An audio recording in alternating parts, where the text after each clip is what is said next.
Hey everybody, this is David. Remember, we're having a drawing for a TFO fly rod of your choice. Sign up for the newsletter. That's how you get into the drawing, wherever you listen to podcasts, or you can go to southeasternfly.com. The winner will be announced on episode 112 of the Southeastern Fly podcast. Want to make sure you get in there and get in for the drawing. So if you're listening to this, go ahead and sign up for podcast if you haven't already. And we'll draw and announce the winner on episode 112, which will be the next episode. And yeah, good luck. Thanks.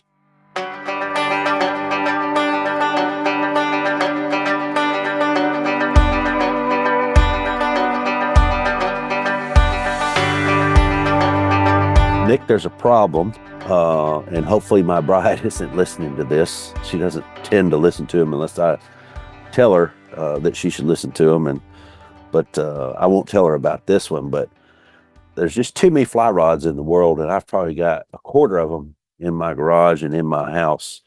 And what I want to do is, I think, try to get more into fly rods and try to learn a little bit more about them so I make better choices whenever I need something and need something specific out of a rod.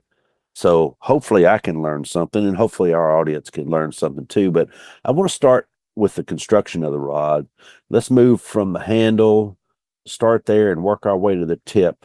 And if you could explain what makes one rod, quote unquote, better or more expensive than another. If we could start there, that'd be awesome.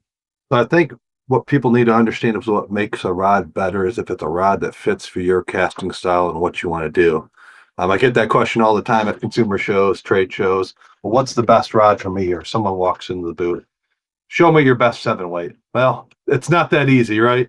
Fly fishing, unlike conventional tackle, and I'm not being disparaging towards conventional tackle, but a fly rod is so much more of a personal preference, personal choice. For most of the listeners, I'm sure you've all been given a medium heavy 7-foot casting bass rod, right? Bass fishing rod. For the most part, you just find a way to make that work, right? It fits your style. Yeah, there's a lot of technique specific rods, different tools for different jobs, but with fly rods, I find it's important people have to understand it's much more of a personal preference. Understand one, how often you're going to use the thing, right? Is it a daily driver like your 5-weight or an 8-weight, depending on where you're at? Or is this a very technique specific rod? You're going on a, once a year trip, kind of understand where you're at there and then understand your budget. That's another thing that kind of throws people off is they see a price tag and think, well, this is the best rod out there. Maybe it is, maybe it isn't, right?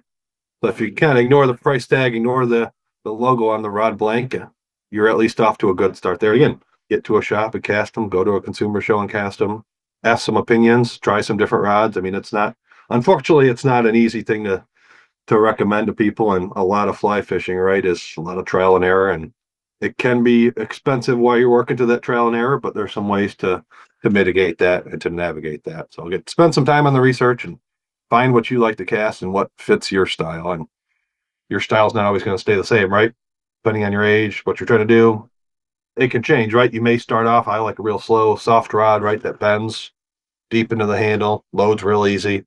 Typically the progression, right, as people tend to fish more and more, they think a faster, stiffer rod is going to be a better tool for them. Then they kind of work back down at the other side of the bell curve. It's like, I want a nice older fiberglass rod or a bamboo rod, something like that, right? Just a real easy, smooth casting rod. So it's a fluid thing and it changes. And again, it's your personal preference. No one could tell you this is absolutely the rod you need. And there's no definitive, no hard lines, black or white. It's going to be, again, personal preference.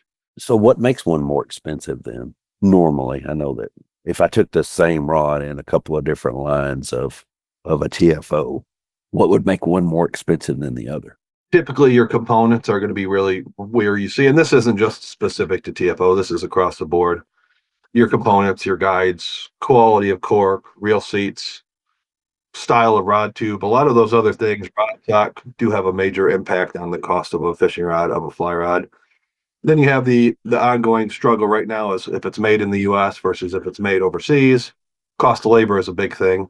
And then you have, depending on the company, companies will build in the cost of their marketing and all those things in the price of a rod and warranties and parts and service and all those things companies need to do to, make themselves whole and be healthy. And I know it is fly fishing. It's a fun sport, but us company folks have to have to earn a living and keep the lights on. So there's a lot of those things that go into the overall cost of a fishing rod, of a fly rod. Yeah, yeah, and that makes total sense. You got to keep the lights on.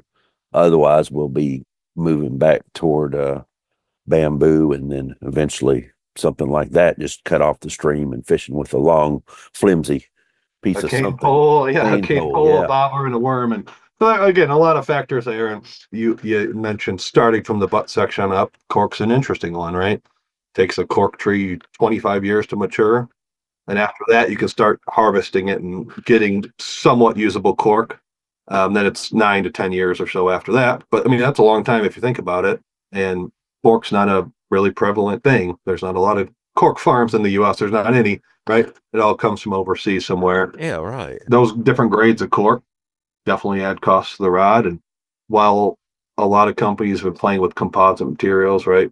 Reconstituted cork, even wind grip, golf style handles, it's just taking a while for the world to adapt to changes, right? Although some of those materials are better and step back to the conventional world where EVA foam and different grip materials are widely accepted and anglers, all right, let's use it, right? This is better, it's lighter, it's consistent. You don't have the cork issues that cork will pit, rings will split, things will wear down. So some of that's that's a struggle, but that's what fly anglers like. And as quality goes up, you'll have to pay a little bit more for that. And then it comes down to reel seats and those components. And that's the other aspect of that personal preference thing is if you find a blank in action that works, then it kind of comes down to stylistically what you like. If you're in a heavier duty saltwater fishing, guides become more important and those materials. Yeah. Most of your freshwater fishing, most guides manufactured now, freshwater safe, saltwater safe.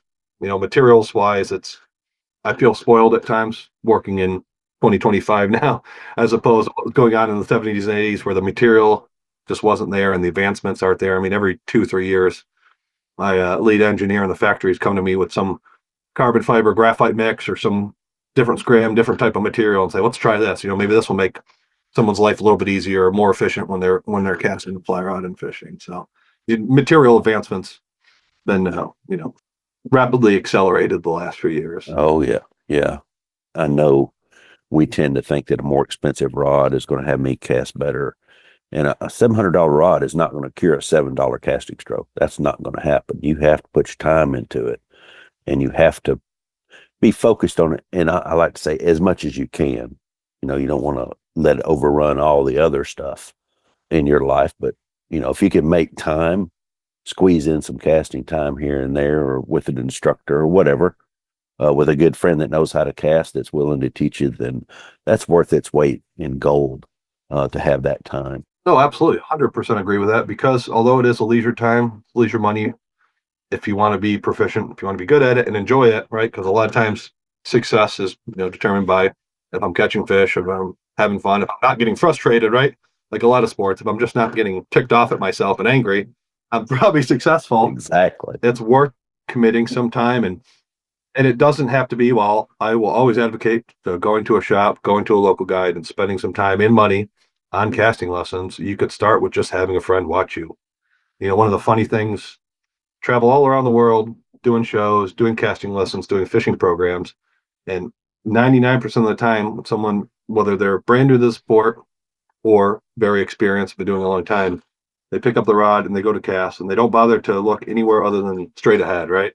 So it's just simple things that you've been doing and doing and doing, and you may not notice you've been doing it. Yeah.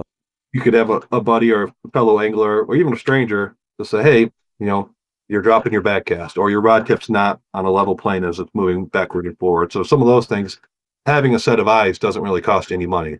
It's a start and it's a good way to kind of retool and refresh throughout the day if you're getting frustrated. But absolutely, it's worth it to spend the time and energy.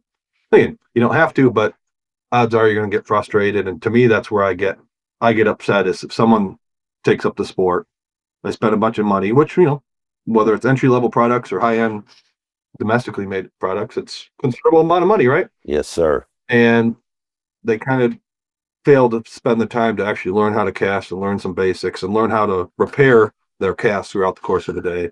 And they put the fly rod in the closet and then they never pick it up again, right? And that's where it hurts my soul to see. It does. I can't advocate for spending that time and energy and say what you want about YouTube videos, but there's a lot of good digital information out there that if you learn better that way, not to put an age on it, but I used to learn from VHS tapes and books. There's casting demo days at shops. And, one of the great things about fishing guides, other than just putting you on fish, is if you ask them, right, for the most part, they'll help you with their cast and they'll watch and say, hey, this is what I'm seeing. This is what I think could help you in this scenario. And there's resources out there. People just have to be a little bit more open minded to it. Yeah. The other day, you talking about videos, I started doing this for a little while during COVID, was saying, hey, just take a video and send it to me. We'll call and we'll talk about it. But a friend of mine called the other, he's a customer and more a friend than anything, but he called the other day and said, hey, I'm going down to the Gulf because the jacks are in. And I'm taking this guy with me. And I don't know that he ever said if the guy had ever cast a fly rod or not. But I said, well, just, I guess just show me because y'all are leaving tomorrow. Typical, right? Leaving. Yeah, right. And I was like, well, okay. I said, just point the phone at him, FaceTime, let's point the phone at him. And he really, it was the same old thing, stop up with the rod tip higher, don't bend your wrist and get it to go all the way back and try to stay on plane. And all right, now you stop here, you have a hard stop. Just there are 4 or 5 little things. And he was getting better and better as I hung up the phone. He didn't catch a jack, but he did catch a triple tail. So I felt pretty good about that he was able to catch something after a 5 or 6 minute FaceTime video. So a quick little hit. Yeah, it does help. It helps me to watch the rod whenever I cast something new and watch the rod, try to figure out where it's flexing, watch that tip whenever I stop and all that. But there's no laws against it, right? Right. One of the finest casting instructors I've ever been lucky to work with, Ed Jabrowski. Yeah. Talks a lot about watching your casting stroke and working on your back cast and working through that progression and just paying attention to what you're doing. And he always stresses it as there's principles to fly casting, right? If you can understand those principles and understand the foundation of building a cast, yeah, it takes time and energy and effort, but it's worth it in the long run, right? If you want to have a good time on the water, it's worth it. Yeah. And what doesn't take time, energy, and effort? If you're serious about it, to me, if you're spending the money on fly tackle, you're saying you're serious. And exactly. Or spending the money on travel. Your buddy going down to the Gulf Coast and trying to catch a jack. That's a tall order on a fly rod. Yeah, it is. I see it all the time. People go out to Montana, northern, southern Rockies once a year, and I'm going to go catch a bunch of trout. Well, have you practiced? Have you done any preparation? Not really. Yeah, I'll do it when I get there. Yeah, I caught it on one of your shows a year or 2 years ago. You mentioned just having a rod rigged up and casting for a few minutes a day. Yeah. There's a lot of value to that. Yeah, you need as my old football coach said, you need to practice perfect.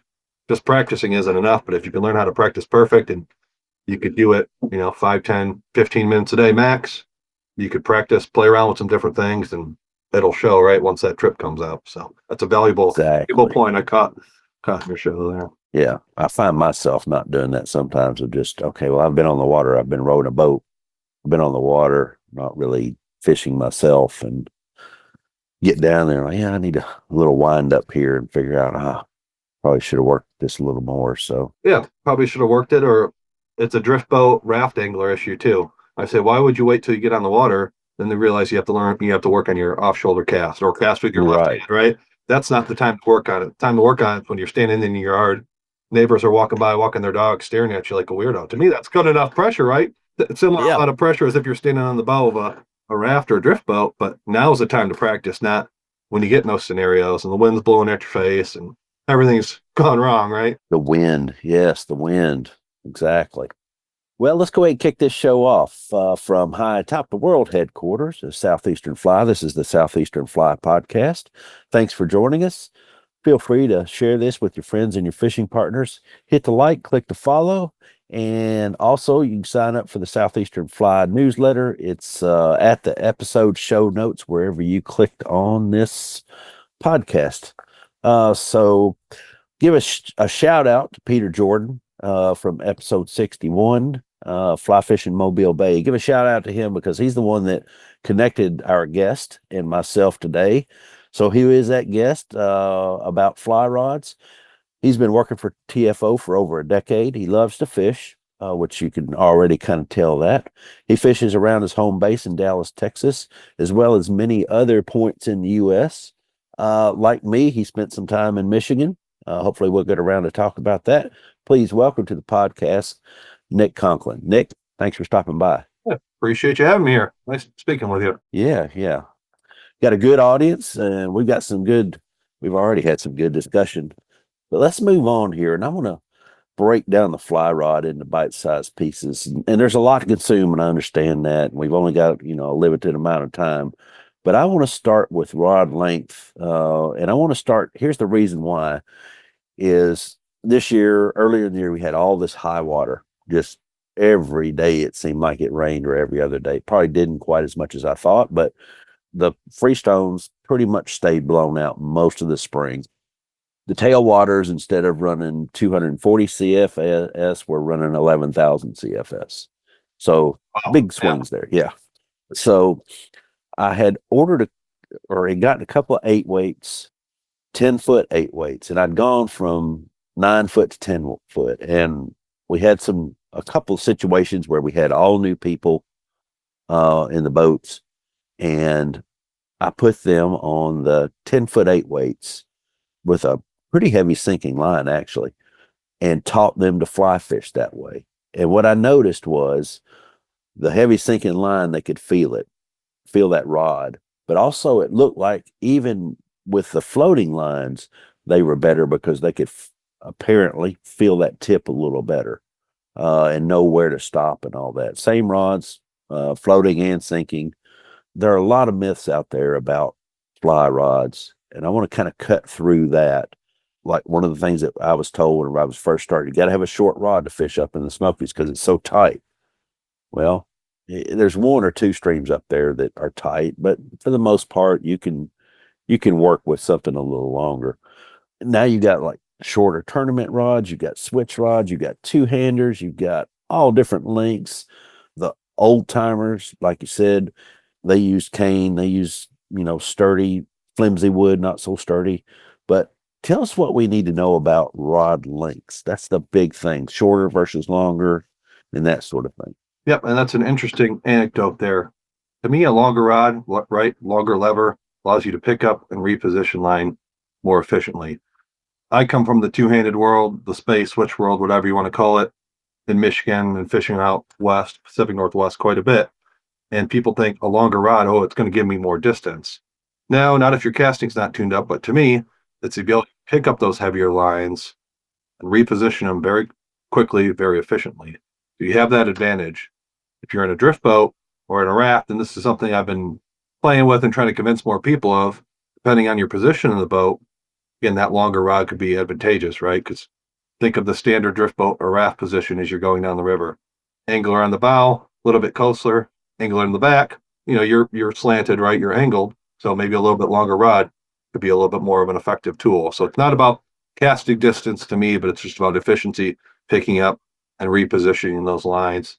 Yeah, Smoky Mountains, wherever small rivers, is, oh, you need a real small rod to dip around the brush and to be tight. Well, as the Euro nymph high stick type of rods, right? 9.5, 10 feet, all the way up to 11-foot rods become more acceptable, if you will, in the States.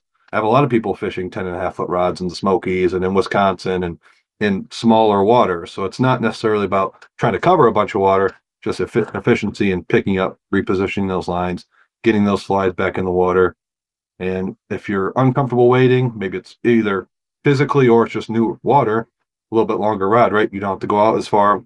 You don't have to get yourself in uncomfortable or unsafe positions, and you could have a little bit more reach and maybe outreach the body you're fishing with. So there's a lot of advantages to those longer rods, again, longer levers. In the freshwater world, you're not really going to sacrifice anything, right? Because typically longer rod, you're going to sacrifice some fish fighting power. Not the case in the saltwater environment. If you're fishing offshore where fish can sound on you, right? Go deep by the boat, maybe a little bit shorter lever is more beneficial. So there's some give and take, but in the freshwater world, a lot of advantages to that longer rod, longer lever. Again, it's all physics, and people start to kind of think a little bit differently. I don't need that old 8.5-foot or 9-foot rod necessarily. Maybe another foot will give me a little bit of advantage. It opens up some opportunities, and You mentioned you only own a quarter of the rods in the world, so that to me gives you an opportunity to buy another quarter. So again, another tool for the toolkit's kind of how I look at it. Yeah, thanks. Appreciate that. I've always looked at, well, not always, but I took a 9 foot rod up in the Smokies one time, and my buddy of mine was all freaked out by it because, he had a 8 foot rod. And I don't think you'll be able to cast that, and blah, blah, blah. And we caught one fish that day, and that 9 foot rod caught it somehow, which was mostly all luck. But I kind of showed him, I said, hey, it worked, but I kind of started to look at it as I've got a little more control with a longer rod instead of another foot of line out there. I got something that's got a little more, I can control it a little better anyway, maybe not a lot. And then I look at these guys that are Euro nymphing, or as we call it here, high sticking, because that's what the people back in the day, if you will, called it. And these Euro guys are getting, like you said, 10, 11, 12 foot rods, and they're up there doing it day in, day out, catching a lot of fish that way, on nymphs and stuff. And it's kind of a mindset change now. But I think that really goes back to your earlier comment of go cast one before you buy, because it makes a difference to know what kind of suits you. And just about anybody will let you cast their rod if if you kind of know them, even if you just kind of know them. But shops are a great place to go cast rods. If you're going to cast their rods, you might as well buy it there. Shows is a fun place to cast because you get to cast all kinds of different rods at a show. That's really the place to go if you can. There's a lot of different, from the bigger players to some of the smaller players that are just starting out. That's a great place to get to. So, Well, absolutely. And again, try a lot of different rods, talk to the manufacturers and ask them, right? Because depending on where the show is geographically, you may get a lot more specific information for your river and say, well, this is where a 9.5 or 10 foot or even 11 foot rod could really be beneficial. So maybe look outside of that standard 9 foot rod and understand that while the 9 foot rod could probably get it done, we don't just make a bunch of rods like all companies just because we want to. There's reasons for for why we make these rods, and there's pros and cons to each and advantages depending on where you're at and how you're fishing. that's 100% right. Yeah, it'd be nice if you just have a couple of blanks and that was it. And you just dolled them up with some really nice stuff and called it good. But it is not that way. We're getting more and more specific and more technical as we get older and older. And it was another interesting comment that you made is now you're thinking, well, maybe I want a slower rod. And I want to get into that here in just a little bit about faster, slower rods and that sort of thing. But so I want to get a little more technical on this question too, Nick. Matter of fact, this is much more technical. Thankfully, we're not talking bamboo because you can run down a rabbit hole and it seems like it's never ending on bamboo. This question is in glass or graphite. Hopefully, it's a little less complex, but what seems to be the most complex item in a rod is the taper. I don't know if that's a good way to put that or not, but what is taper and how does it really affect our casting stroke, power, and accuracy? So I'll start with saying no rod is inherently accurate. To me, that's a marketing term. It's the person casting it. Yes, certain material can help stabilize a rod, right? As it's going to the back cast to the forward cast, prevent it from ovaling, right?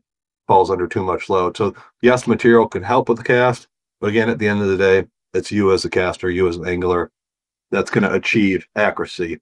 So when you talk about tapers or actions or powers, I always like to try to break it down as simply as possible. I don't come from an engineering or science background. I'm not as smart as most people. So action, right? The term action gets thrown around all the time. To me, it's where on the blank the rod bends. Then you have your levels of softness or stiffness. It's resistance to bending, right? Kind of think of your lure rating on a spinning or casting rod. When people get confused, well, what's a 5 weight weigh? What's an 8 weight weigh? That's the rod's resistance to bending under load. So tapers come into play, and there's really two ways rods are made, just to really kind of start at the beginning. We still cut all of the essentially what is a flag pattern, right? So think of the shape of a golf flag.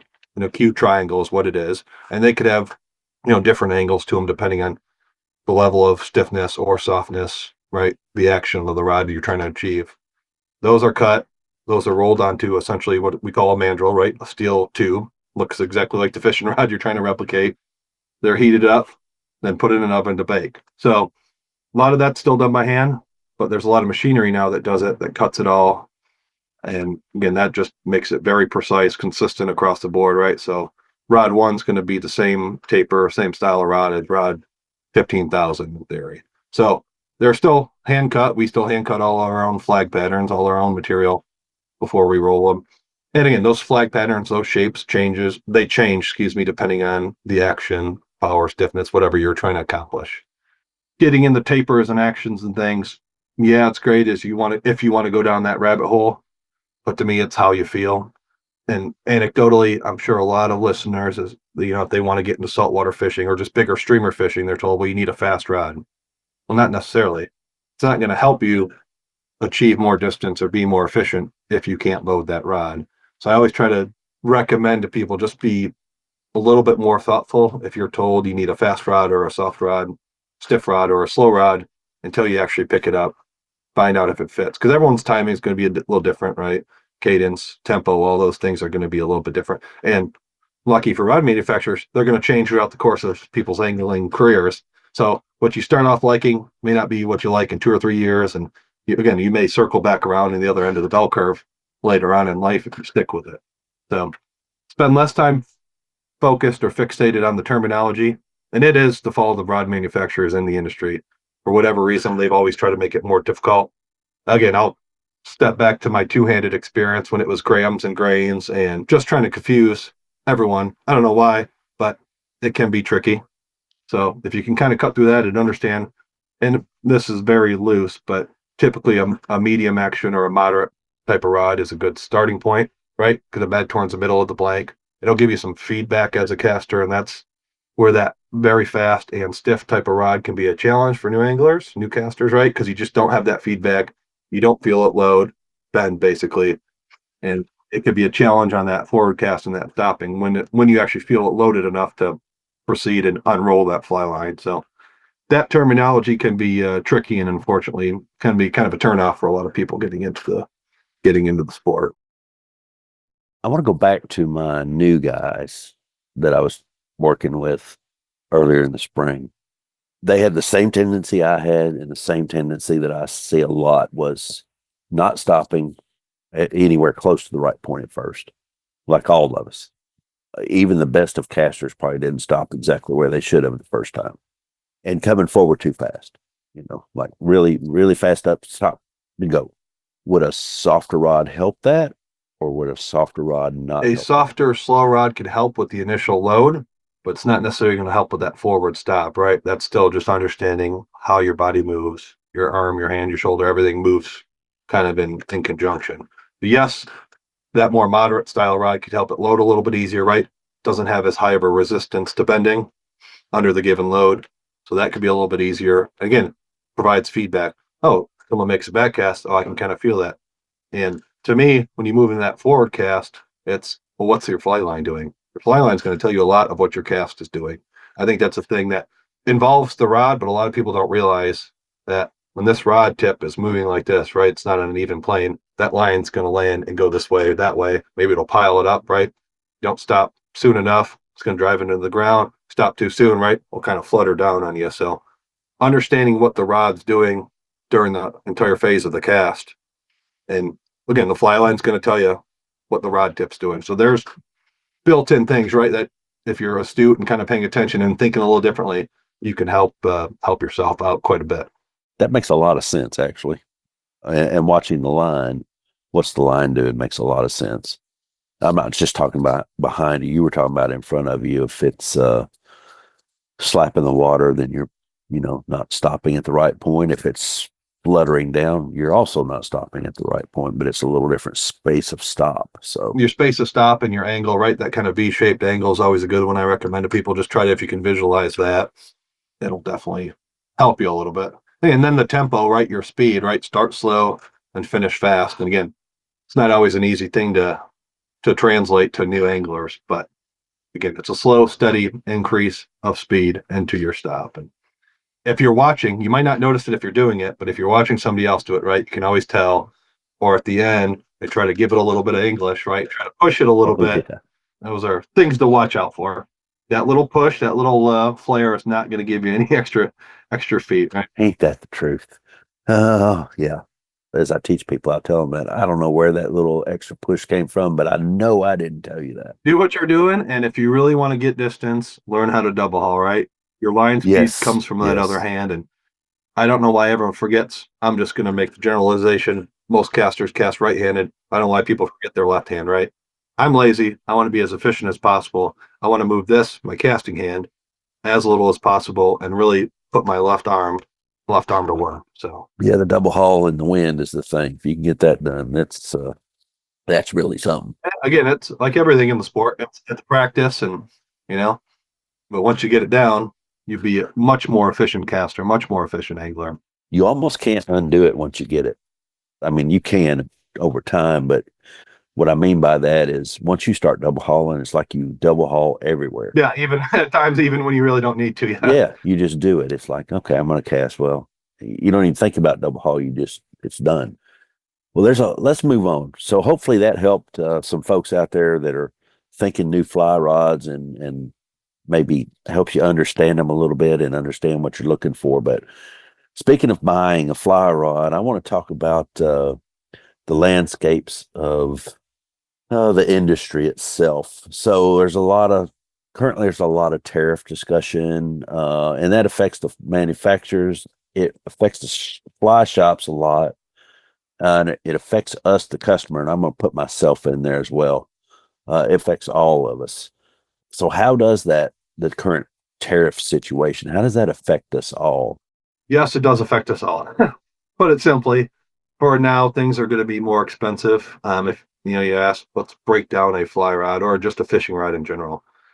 All of our components, whether it's carbon fiber, typically comes from South Korea or Japan. Cork handle comes from Portugal. The guides come from Korea, South Korea, China. Same with rail sates. Same with all your components. So all those materials are falling under these tariff. I could say conversations. They're not conversations. They're constant battles. There's probably not a day or two that goes by that I don't have this conversation with somebody. I'm not speaking to another manufacturer trying to understand it. At the end of the day, it does affect all consumers. And it's not just the hard goods, rods, reels, right? It affects apparel, lines, and outside of tariffs, there's things like PFAS. There's a lot of other things that are affecting general apparel, right? Jackets, waders, fluorocarbon leaders. So it's a difficult time to put it lightly for manufacturers because we care about the end consumer, right? We're not selling a widget. We're selling a fun leisure time activity that we all enjoy, we're passionate about. And we only can do this because consumers are passionate about it. So it's tough to, as we're having these retail pricing conversations and having these dealer margin conversations, and we still work with a large group of independent reps, right? Like there's a lot of people I want to be successful, to make money, to feed their families and enjoy their lives. And it's a constant back and forth on how we do this and then still keep to our company MO, right? High performance, affordable products, sound price products for the everyday angler or the working angler that guides, right? That teaches whatever it is, and not, you know, price ourselves out and put us back to a time where every fly rod's $1,000 or more, right? I mean, that's Right. the company I work for. That's how we started because we wanted to afford enough. We wanted to provide another option, not just really expensive rods. And again, every rod has its place. Nothing against anyone that has to charge more, but we wanted to offer a tool to every other angler and give people that opportunity to get in the sport, then be able to go on trips, right? Go on floats, pay guides, stay in little towns and support industry. So tariffs are difficult, and it's probably one of those things that once people realize how much work goes into a fly rod, how much there is into it, and then they understand, well, it's just going to be difficult. So I'm Yeah, saying, yeah. fortunately, that's it's going to trickle down in some sense to the end user, to the buyer, and everyone's fighting hard to not get it back to the old days where it was a difficult sport to get into, and there was a huge barrier to entry with cost and just understanding. I think we're getting better and better trying to mitigate a lot of the confusing terminology and things, but I don't want us as an industry to slide back into, well, everything's really expensive and it preventing people from enjoying the outdoors and enjoying fishing. Yeah. And I mean, as a small business owner, I can absorb some things, but I can't absorb everything. everything that's going up, it's hard for me to say, well, I can absorb that and that and that and that and that and that. And next thing you know, I'm out of money. Out of money, and I'm getting pulled in many, many directions, and Right. stay true to your business, whatever your business is. But for me, it's having independent sales reps, having a good independent dealer relationships where they have healthy margins and everyone's making money and healthy, and people can be successful and enjoy their lives. Yeah. And the price isn't so out of bounds. Price isn't out of bounds, and companies can, still afford to operate their businesses and provide a good product and not get in a tough spot. Yeah. Well, so one of the things that we do, we all, you're listening to this, you're getting ready to fish or start your fishing career or pastime, whatever we're going to call it, or you've been around a minute, or in probably our case, you've been around a lot longer than a minute, but I want to kind of jump back into the fishing conversation away from rods and all the stuff connected to them. And I want to go into, Nick, what's your favorite fish to catch and why is it your favorite fish to catch? Favorite current fish. I'm sporadic at the best of times and all over the place. So lately, and I'll say lately is probably the last year or two, I've been very fixated on catching sharks on a fly rod. Oh, yes. Not just out of a boat, but I've been really dialed in and focused. Fixated is probably better term. I think I snapped a long time ago. I want to catch them in the surf along the Texas coast. Last few years, whatever's going on in the Gulf, weather, temperature, there's been a ton of bait up close. I do some conventional fishing too, and I was kayaking out of bait 2 years ago, and large mullet, were just jumping in the kayak. I mean, it was silly. There's been a ton of good bait up close, seeing a lot of sharks in the surf. And again, just a different challenge, something else to do. So I'd say sharks in the Texas surf, then I'm still a sucker for Great Lakes steelhead and Montana brown trout. So I'll give you three answers instead of one. I don't know if I can give one either. I've got my bucket list. On my bucket list is a tarpon, which I'm a horrible tarpon fisherman, which is fine. But I had catfish was one of them on a fly rod. And there was a cicada hatch earlier this year over in East Tennessee. And I went over there and I caught two catfish on floating cicadas. Ah, very cool. Actually yeah, I thought that Came was up, pretty yeah. impressive. Yeah, That's came a up and ate. cool thing to accomplish. Yeah. Yeah, very lucky. Hmm. So I came home and then my buddy Greg went down and caught those jacks. And so I told my wife, I said, hey, in about a month or so, me and Greg are going back down to see if I can catch my bucket list jack. She's like, well, it's a bucket list. So, okay. So I didn't tell her that I just moved it into the bucket list, like, a few months ago. So the Great Lakes steelhead, man, those things are so much fun. I go back to the whole, well, it never touched salt. I go back to that whole thing. And I'm thinking, well, how do you really know one pulls harder than the other? Maybe it does, but maybe it doesn't. Are you going to like go catch a steelhead in the Pac Northwest somewhere and then hop on a jet and fly immediately to Michigan and try to catch one there and catch it and compare them? Or is it just something in your mind? Having tried to do both and having caught both of those fish in different environments, it's just something in your mind. And I don't understand why people need to make that a sticking point. I mean, to me, it's an opportunity, right? Like going to catch jacks, going to catch sharks, catching carp. To me, it's just another opportunity. So instead of everyone looking down their nose at it, why don't we just say, here's an opportunity? And for now, the steelhead, the brown trout, the Great Lakes fishery is still semi-sustainable, which isn't the case in the Pacific Northwest. So that's where I start to get a little guarded when people come at me and say, well, it's not really a steelhead. One, who cares? It's an opportunity. It's viable in the Great Lakes. People enjoy fishing for it. It's good for the economy. It's good for anglers. It's an opportunity. We're not going to revive the populations of the Pacific Northwest. I'd love to be alive when that happens, but did a lot to destroy those fish populations, and it'd be tough to bring them back. So instead of arguing over what it used to be, right? I always say that, well, it was, we should have been here last week, or 10 years ago, this fishery was better. Okay, maybe it was, but let's look for some other opportunities, right? Another way to get people into the sport and engage, and something else to chase, right? Agree. We're on the same plane there. I always think, well, I can go to Michigan and catch 5 or 6 a day, maybe on a good day, decent day. Or I could spend 5 or 6 days in the Pac Northwest and maybe catch one. Or as I've experienced, seasons and weeks on end chasing them to no successful conclusion. So it's one of those funky fly fishing attitudes, right? That we need to eliminate that elitist attitude. And yeah, going and catch a bonefish is wonderful, but I could go up to Michigan and go chase a carp on the flats and have just as much of a challenge. It may not be as cool or as sexy, but it's fun. And again, it's just a different opportunity and something fun to do. And again, this is all fun. For most people around Yeah. the industry, this should be a fun thing. If you're not having fun, I would say, you know what, maybe you should just give up and I don't know, go golf or do something else. Fly fishing's not the place to be upset and frustrated. No, you can't fish angry. I've seen people get angry with themselves and they cease to fish. They have a come apart. Why do it if you're going to get angry? Yeah, yeah. So let's change gears again. So now that we know all three of your favorite fish, we like to talk, you listen to some podcasts, we like to talk about food.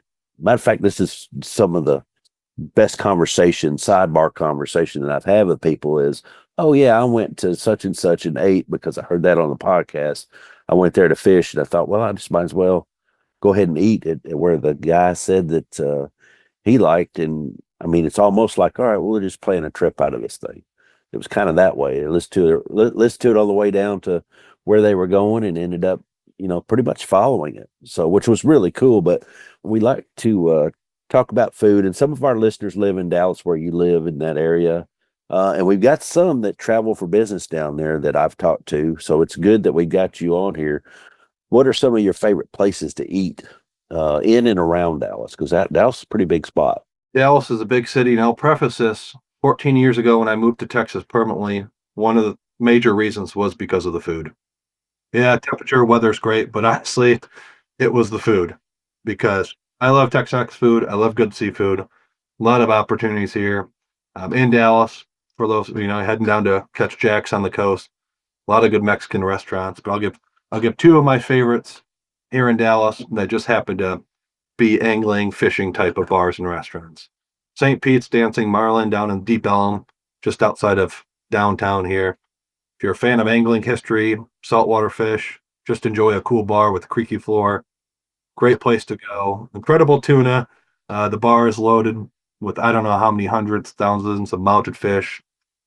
Everything from little snapper to 1,000-pound marlin. The owner is a really interesting guy. Made a bunch of money, spent a bunch of his life sport fishing, been all over, really cool guy. But again, just got a classic angling fisherman type of bar, right?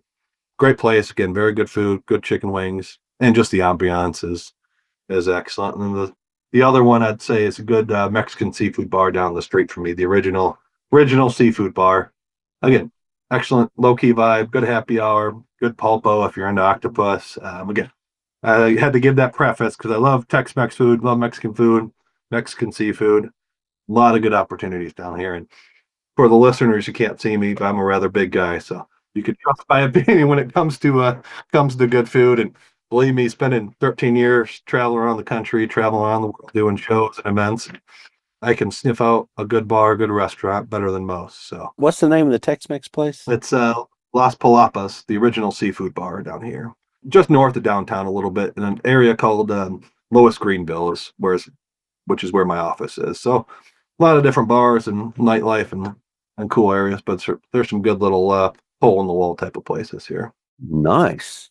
How about is there a great steak place down there? Oh yeah, there's a lot of good steak places. It's hard. You could throw a rock in any direction and probably hit. I don't want to talk about those, but if you do want a good steak, it's not hard to find. I didn't figure it would be with all that's what it's known for, I guess, that and oil and Oh yeah, definitely has the steak and beef connotation, but again, good Tex-Mex, really good seafood. A lot of good options and barbecue too. If you're a barbecue person, there's Lockhart's. There's a lot of good Terry Black's, yeah. places like that Yes. will blow you away. And I always judge a good barbecue place off the sides, right? Potato salad, mac and cheese, coleslaw, things like that.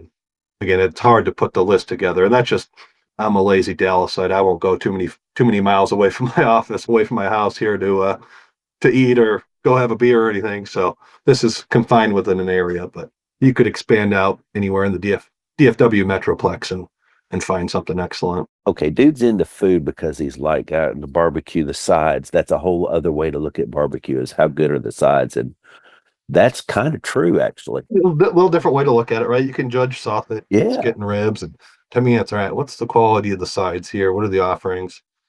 How are their hot sauces? Good pickles. I mean, good pickles, good jalapenos. Some of those little that Yeah. could differentiate a place. Some of the little things that I don't even think about that too much, but now right, I'm gonna have to go eat some of these other now I'm gonna have to go eat out at some of these barbecue places I like again.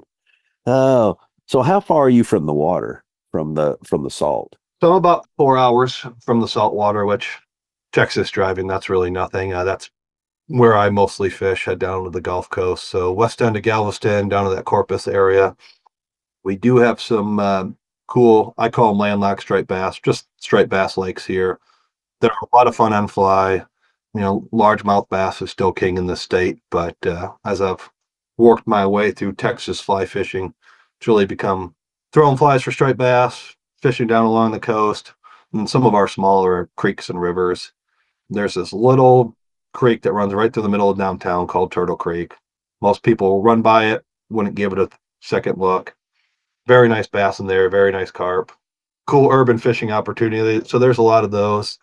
And depending on when this comes out, unfortunately, our hill country trout and panfish probably will be a number of years before they rebound. There's been some horrific flooding and things going on there, but that's always been a pretty popular area. So most of my interest, at least when I'm in town here, heading down the coast to fish the beaches and fish some of the bays, then doing some of the striped bass fishing. And we've got hybrids and white bass and a lot of other really fun fish on lighter fly rods here. Not to get too far off, but what do you think on your striped bass, the landlocked striped bass as you call them? What do you think about flies? What do you think is a key for your area as far as flies In go? terms of flies, whatever you can get in front of them. And this kind of goes back to our steelhead lake run rainbow trout conversation. To me, they're some of the hardest striped bass I've ever caught. I've caught Oh them on the yeah, West Coast and the Delta, caught them in the East Coast off of Long Island, and they fight just as hard. It's like, well, they're just dumb fish. They don't know any better, right? They want to eat and grow big, and they'll attack anything. And so flies, I mean, they could be a simple clouser pattern, simple topwater stuff. They don't have to have a lot of articulations or anything there. We'll typically do a little bait and switch too at times. We'll have somebody in the boat throwing a zero spook or a popper just to get them up. The any yeah, fly you can find behind them. I love to fly fish for them if I'm in a boat with conventional anglers because a lot of times those fish will come up, miss a plug or miss a lure, and I'll just dump a fly right there and they'll they'll unhill it, right? So there's a lot of that I could tease those my fellow anglers, my buddies doing that. But in terms of fly, right, they're just swimming around chasing bait. So if you could find them and if they're on top, you could put a fly in them pretty easily. Gets challenging in the winter, right? If you got to put a sinking line on and do some depth charges on them, but if you can find the bait, you could usually get into them, and they're not as picky as they should be. And then when they do get picky, you just get frustrated, right? Because all right, well, we put you into this lake. You shouldn't know any better. You're the alpha dog here. Nothing's chasing you. It's not like the ocean, but all of a sudden you're not interested, right? You turned off. yeah, right. Again, still a fun challenge. So don't tell me they don't inherit that type of attitude from their ancestors and this that. They're still fish, right? Exactly. I was talking to Henry Cowan, Oh yeah. and he's fished up in New York. That's where he's from, that area, and now he's down in Georgia. Same thing, landlocked down around Atlanta. And he said these fish don't know where they live. They don't know where they're supposed to live. They don't know that they came from salt. They just know that here's my area. Yeah, this is my lake, and I'm going to behave just whatever's in my DNA. And his lake Yeah. there, Lanier, and that area around Georgia is a pretty interesting, pretty cool fishery. And those striped bass Oh just yeah. act like maniacs, and they don't behave like they should, being in a lake their whole life. So, another funny fish that people just need to appreciate for what they are, and again see as an opportunity. And same thing with little white bass or hybrids, which we have in a lot of our lakes. That on a 4 weight or a 5 weight, a little clouser, a little beadhead fly is about as much fun as you can have. And again, they don't know any different. They act like maniacs. Yeah. It's striper season here in a couple of the rivers that we fish.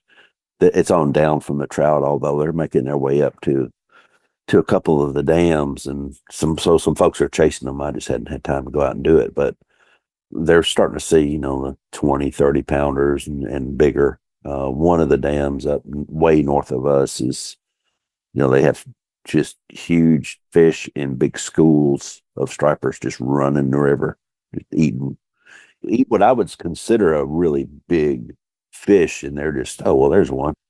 Just eat it, suck it now. You know, you didn't even chew it up. Somehow got that down in your stomach. I don't know how they do it. Oh yeah, they'll eat everything, and I've helped out a lot of buddies in the Northeast that still tie kind of more traditional East Coast striper flies, right? Big 8, 9, 10-inch flies, and any Texas striper will eat this thing.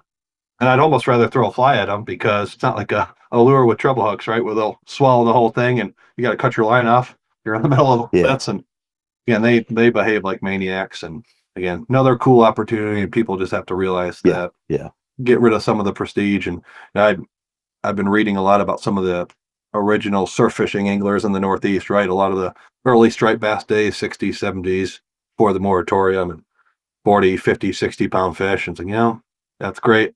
Unfortunately, that probably won't come back. But there's a lot of lakes and a lot of rivers and areas within the states that it's definitely a reality, and it's definitely feasible to find a fish that size. Let's appreciate it and understand it and remember what the history is. So let's not go in and wipe them out and do a bunch of dumb stuff to destroy this opportunity. exactly. Yes. The first time I ever really saw anything that was resembled a striped bass, I guess, was in the Outer Banks for the red drum, and they would have these big blitzes out there. The people would fish for drum. They have these big striper blitzes and just heaving metal at them, just real heavy lures that are about as long as my finger, maybe a little longer, made of lead, and they just heave that out. They throw those things so far. I mean, you can imagine, 8 ounces of lead shaped like a torpedo going out through there, and just Cover some water. yes, yes. But anyway, I don't do enough striper fishing to talk it, but I've caught some, and they're so much fun to catch, and it's like you're almost glad when it's over too. Even fish, a lot of our fish in that 10, 12, 15-pound range, pulling on a couple of those in a day. They'll Yeah, out a little bit. They'll be plenty of fun. So, yeah, and they move fast, but usually if you can find one, you can find another right away. But if you wait and fight that other one in, then they've generally going to say they've moved on unless you've got them, henned up in a creek or something. yeah, that's again another part of the challenge, right? You could follow them around, and they don't have swim bladders, right? So they're just going to sit and chase bait, and you have to go out and work. And I know technology has helped that, but it's still to me, it's still a fun challenge, right? Get in the boat and run around all day and figure out where they're at.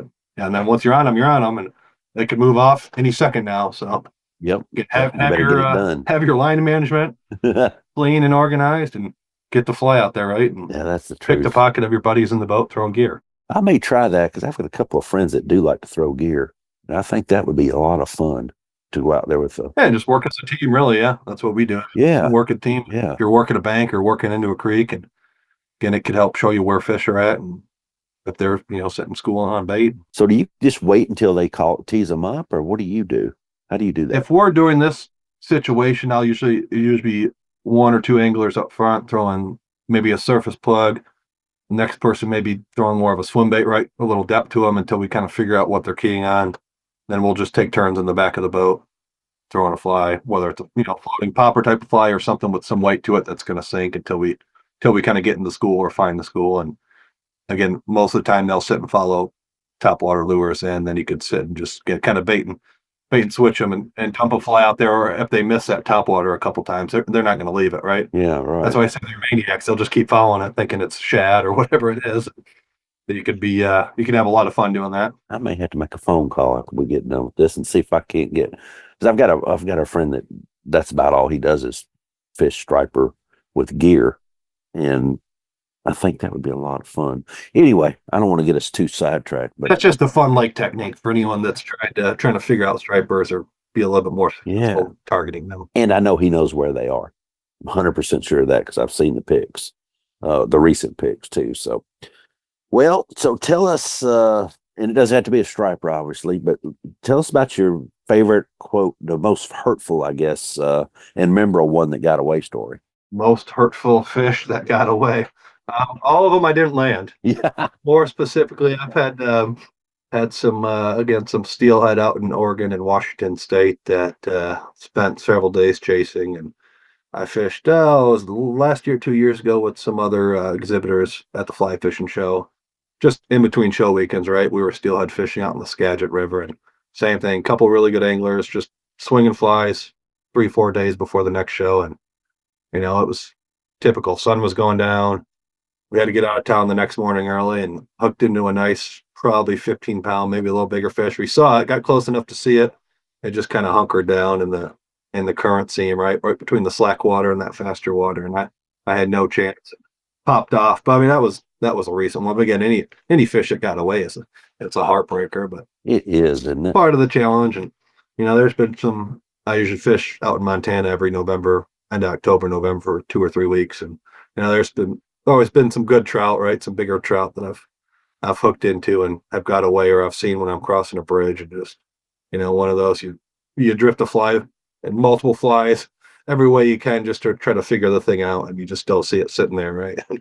Doing its own thing and totally indifferent to you. So I try not to remember those fish that either I hooked and I lost, or they just showed no interest in me. Yeah, the no interest thing, that bothers me more than I hooked it and lost it. At least I tricked it.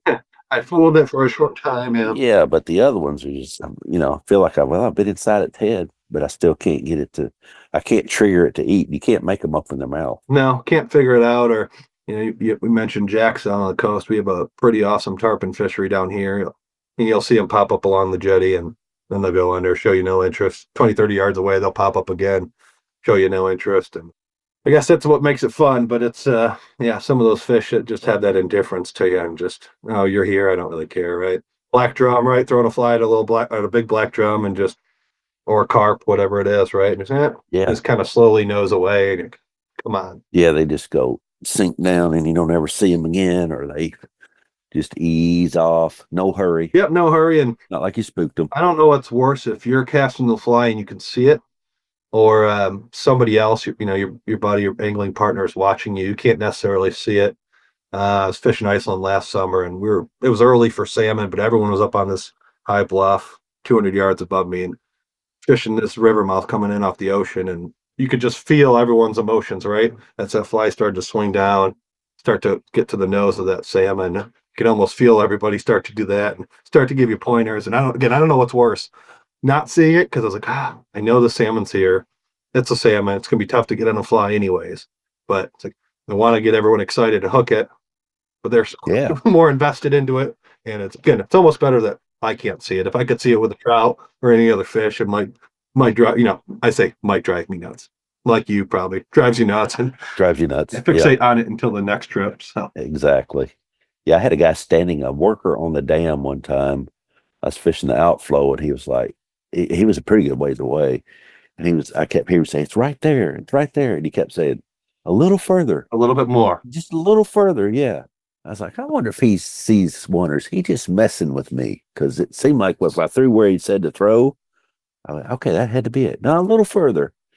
Anyway, I'll never know the answer to that one, but I know it's a good place to fish, though. So, well, Nick, what do you say we close this thing out? Well, it's been enjoyable talking with you. Yeah, it's been a good one. Thanks for joining us on this episode. Hit the like, click the follow, share, and share some more. If you get a chance, go to your favorite place that you listen to podcasts and leave us a positive review. That'd be awesome. Sign up for the Southeastern Fly newsletter and get a jump on the upcoming events and the upcoming episodes. And it's got some of the dates that I'm available to fish the local waters. So who is our guest today on this episode about fly rods? He's been working with TFO for over a decade. As you can tell, he loves to fish like the rest of us. He fishes around Dallas, Texas, and many other areas around the U.S. and the world. Like we said, he spent some time in Michigan. And Nick, really appreciate you sharing your story and fly rod info with us. Absolutely. Thank you. You just listened to Nick Conklin to discuss fly rods on Southeastern Fly, and we'll see you next time.